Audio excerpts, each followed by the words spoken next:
Boa noite, Deus abençoe a sua vida preciosa. Vamos ler um trecho das Escrituras, Evangelho de Mateus, capítulo 14, a partir do verso 13. Trecho conhecido como a primeira multiplicação de pães e peixes. Evangelho de Mateus, capítulo 14, a partir do verso 13 ao verso 21. Jesus, ouvindo isso, retirou-se dali num barco para um lugar deserto à parte.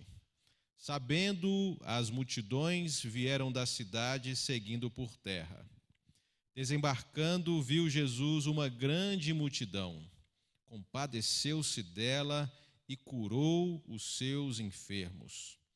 Ao cair da tarde, vieram os discípulos a Jesus e lhe disseram: o lugar é deserto e vai adiantada a hora. Despede, pois, as multidões, para que, indo pelas aldeias, comprem para si o que comer.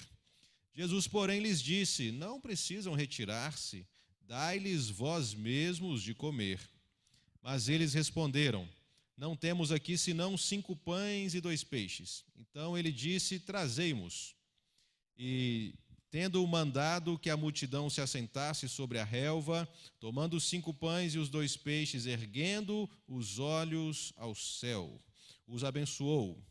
Depois, tendo partido os pães, deu-os aos discípulos e estes às multidões. Todos comeram e se fartaram, e dos pedaços que sobejaram, recolheram ainda 12 cestos cheios, e os que comeram foram cerca de 5.000 homens, além de mulheres e crianças. Que desfecho precioso nesse evento, né? Milhares e milhares de pessoas abençoadas por causa daquela ação de Jesus, de multiplicar aqueles poucos pães e peixes. Eu queria então, com base nesse texto aqui, que a gente meditasse rapidamente sobre 3 desafios para uma vida abençoada. Olhando para esse texto, apenas 3, você pode enxergar outros, mas eu queria conversar com você aqui sobre 3 desafios para uma vida abençoada. Então, o contexto aqui é: Jesus tinha acabado de receber a notícia sobre a morte de João Batista, e aquilo fez com que ele tivesse essa decisão de se dirigir para um local deserto. Ele entra num barco, atravessa o mar da Galileia, ou o lago de Genezaré, e a multidão então fica sabendo que Jesus tinha atravessado e decide então ir ter com Jesus, porque onde Jesus estava era certeza de cura. Jesus curava os enfermos, Jesus ressuscitava os mortos, e as multidões queriam estar perto de Jesus, porque também Jesus, ele pregava o reino de Deus, ele tinha a palavra de salvação. As pessoas gostavam de ouvir aquilo que Jesus falava, e esse texto está dizendo que uma grande multidão foi ter com Jesus. Primeiro desafio para que eu e você tenhamos uma vida mais abençoada é uma busca insistente. Se eu e você queremos ter uma vida abençoada, precisamos buscar insistentemente a presença de Jesus. O texto diz que Jesus se retirou para um lugar deserto, as multidões ficaram sabendo e seguiram por terra. Então imagine a cena: você chegou na beira do lago, ficou sabendo, Jesus atravessou, não tem mais bote aqui, como é que eu vou fazer para encontrar com o Senhor Jesus? Eu vou por terra mesmo. Olha que decisão, olha que tipo de busca, que é uma busca insistente, que não fica olhando para a falta. Mas não tem barco, como é que eu vou atrás de Jesus? Não, nós vamos a pé mesmo, nós vamos do jeito que der. Muitas vezes nós somos tentados a achar desculpa para não buscar a presença do Senhor Jesus. Às vezes a distância, eu vou naquela igreja, às vezes o cansaço, eu estou muito cansado, né? Alguns daqueles que chegaram à beira daquele lago podiam usar essa desculpa, né? Jesus já foi de barco, né? E agora? Então vamos voltar para casa, vamos desistir. Mas o texto diz que eles insistiram.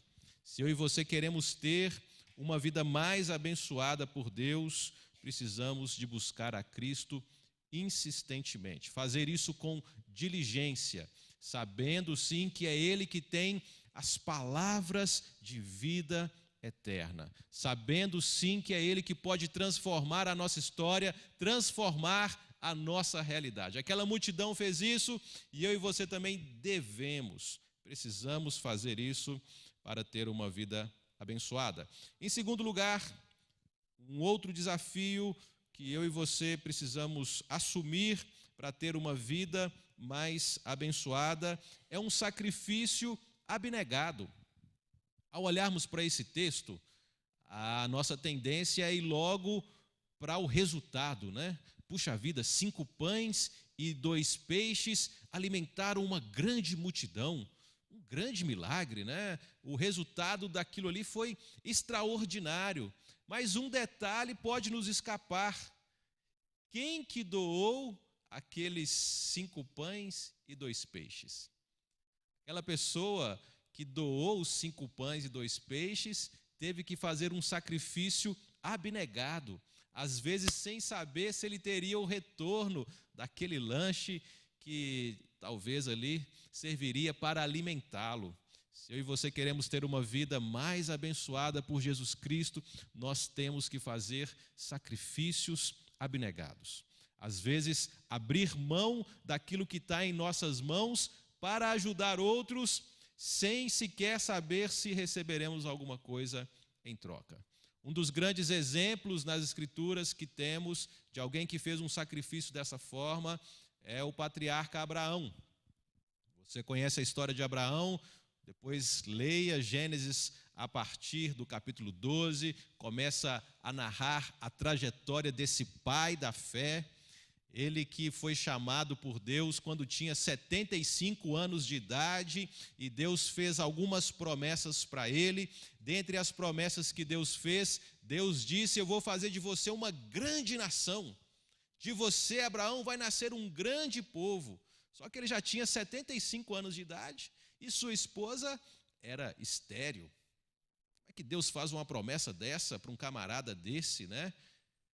Mas Deus fez a promessa e Deus cumpriu essa promessa a Abraão. Ele foi pai, sua esposa se engravidou, ele teve seu filho, filho da promessa, Isaque. Agora sim, né, Abraão começa a vislumbrar a concretização dessa promessa de Deus no seu filho Isaque.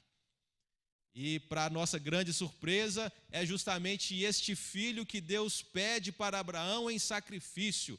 Depois de dar aquele filho a Abraão, depois de 25 anos de caminhada com Deus, Abraão então precisa obedecer a Deus e oferecer o seu filho em sacrifício. A história é uma bênção. Nós sabemos, quando Abraão estava pronto para sacrificar o seu filho, uma voz bradou dos céus e disse: não faça mais isso. Agora eu sei que de fato você crê em mim. E ele não precisou sacrificar o seu filho. E surge então a expressão: Deus proverá, porque Abraão viu um cordeiro e ele disse: Deus proveu um cordeiro. Deus proveu o cordeiro. Um sacrifício abnegado é quando você está disposto a abrir mão, às vezes, daquilo que você tem, às vezes daquilo que você acha assim: se eu doar isso, como é que eu vou viver? É mais ou menos a expressão do Salmo 126, quando o salmista diz: os que com lágrimas semeiam, com júbilo ceifarão. Alguns estudiosos vão dizer que aquela expressão é porque, imagine você que as últimas sementes que você tem nas mãos e você precisa tomar uma decisão: ou eu como esse feijão, ou eu lanço esse feijão na terra para eu colher, sabe-se lá quando, sabe-se lá como. Desafio de lançar as sementes na terra. Naquele contexto do Salmo 126 era isso: lançar a semente com lágrimas, na expectativa de que você vai colher no futuro. Isso é um sacrifício abnegado. Isso é abrir mão, às vezes, do pouco que você tem e colocar nas mãos certas, nas mãos de Deus. O pouco que eu e você temos em nossas mãos, de fato pode ser pouco, mas nas mãos de Deus pode ser muito. Gosto muito de uma ilustração sobre isso. Imagine uma bola de basquete nas minhas mãos. Uma bola de basquete nas minhas mãos, o que é? É apenas uma bola de basquete. Mas uma bola de basquete nas mãos do LeBron James, né? O grande astro atual da NBA, é um sucesso, é uma maravilha. Então, tudo depende das mãos de quem está. Então, se você tem poucos recursos, mas está nas suas mãos, são apenas poucos recursos. Mas os seus poucos recursos, quando você sacrifica de maneira abnegada e os coloca nas mãos de Deus, esses poucos recursos podem ser transformados. É isso o que Deus faz quando nós desejamos viver uma vida abençoada e quando nós sacrificamos o que nós temos de forma desinteresseira, desapegada, abnegada. Então, para eu e você termos uma vida abençoada, você precisa e eu preciso buscar insistentemente a presença de Cristo, precisamos ter um sacrifício abnegado, mas também precisamos ter expectativa no alto. Expectativa de que o nosso socorro vem do alto, como diz o Salmo 121. Elevo os olhos para os montes e pergunto: de onde me virá o meu socorro? O meu socorro vem do Senhor que fez os céus e a terra. Para que eu e você tenhamos uma vida mais abençoada, nós devemos ter a nossa expectativa no alto. Esse texto que lemos tem uma expressão muito simples que, se você ler rápido, às vezes você nem percebe a forma com que o evangelista descreveu esse ato. Naquele tumulto, naquela confusão toda, naquela turma com fome, querendo o que comer, Jesus fala com seus discípulos: alimentem vocês mesmos as multidões, e os discípulos retrucam: Senhor, nós não temos nada, nem se tivesse aqui 200 padarias, dava para alimentar esse povo todo. E então Jesus pergunta: o que nós temos aí? Trazem a Jesus 5 pães e 2 peixes. O que Jesus faz quando recebe aqueles 5 pães e 2 peixes? Verso 19: tendo mandado que a multidão se assentasse sobre a relva, tomando os 5 pães e os 2 peixes, erguendo os olhos aos céus, os abençoou. Erguendo os olhos aos céus. Precisamos ter uma expectativa no alto. Se você mantém o seu olhar para os seus recursos, às vezes você vai ficar ansioso, angustiado, e vai falar assim: não dá, a conta não fecha, não dou conta de pagar essa dívida, não dou conta de salvar essa família, não dou conta de fazer aquele pecador se arrepender. Se você colocar o foco só no problema, não vai dar mesmo. Por isso que Jesus olhou para onde? Olhou para os céus. Ele não olhou para os 5 pães e 2 peixes. Eu e você precisamos manter o nosso foco no olhar certo, olhando firmemente para o autor e consumador da nossa fé, Jesus Cristo. Para que eu e você tenhamos uma vida mais abençoada, nós precisamos mudar a nossa expectativa para mais longe, para mais alto, para o Pai. Não olhe para o seu problema, não olhe para o tanto de recurso que você tem. Mude o foco disso, mude o foco, olhe para Deus, olhe para o Senhor, olhe para o alto. O que Jesus fez foi também pedagógico, nos ensinando esse princípio. Quando eu olho só para aquilo que eu tenho, é complicado, porque às vezes eu não vejo solução, às vezes eu não vejo saída, às vezes eu só olho e vejo portas fechadas. Só tem portas fechadas diante de mim. Às vezes eu olho para mim mesmo e falo: puxa vida, minha vida está desorganizada, eu estou desequilibrado emocionalmente. Se eu olho só para a minha circunstância, para a minha situação, a conta não fecha. Como nós cantávamos um corinho antigo: não olho as circunstâncias, não olho as circunstâncias. E nós lembramos também Paulo escrevendo aos Romanos, capítulo 8, verso 28. Sabemos que todas as coisas cooperam para o nosso bem. É muito legal a forma com que Paulo coloca essa verdade. Todas as coisas cooperam para o nosso bem. Paulo não está dizendo que todas as coisas boas nos acontecem, porque tem coisas que nos acontecem que não são boas, não é verdade? Tem coisas que nos acontecem que não são boas, mas mesmo essas coisas que não são boas, quando nos acontecem, acontecem para o nosso bem. Mantenha o seu foco, mantenha a sua expectativa no alto. Se a conta não fecha, se os recursos são poucos, eleve os seus olhos para aquele que pode solucionar todo e qualquer problema. Seja o tamanho do buraco que for, seja o tamanho da falta que for, Deus continua sendo poderoso para fazer infinitamente mais do que tudo que pedimos ou pensamos, conforme o seu poder que opera em nós. As fontes dos céus não secam, as fontes dos céus não se esgotam. Nós cremos num Deus todo-poderoso, nós cremos num Deus infinito, nós cremos num Deus que pode transformar qualquer circunstância e realidade. Tira um pouco o foco do seu problema. Comece a não dizer o tamanho do seu problema, mas comece a lembrar o tamanho do seu Deus. Comece a lembrar o tamanho do seu Deus. Foi isso que Jesus fez. Pegou aqueles 5 pães, 2 peixes, não olhou para os pães e peixes, olhou para os céus, olhou para o alto e orou e agradeceu a Deus. É isso que nós aprendemos nesse texto, pelo menos estes 3 desafios para que eu e você possamos ter uma vida mais abençoada, uma busca insistente. Problemas podem surgir quando você desejar buscar a Deus, quando você desejar buscar a Jesus. Mas insista, se não tem barco, vá a pé. Se não tem ônibus, dá um jeito. Se não tem carro, se não tem gasolina, persevere.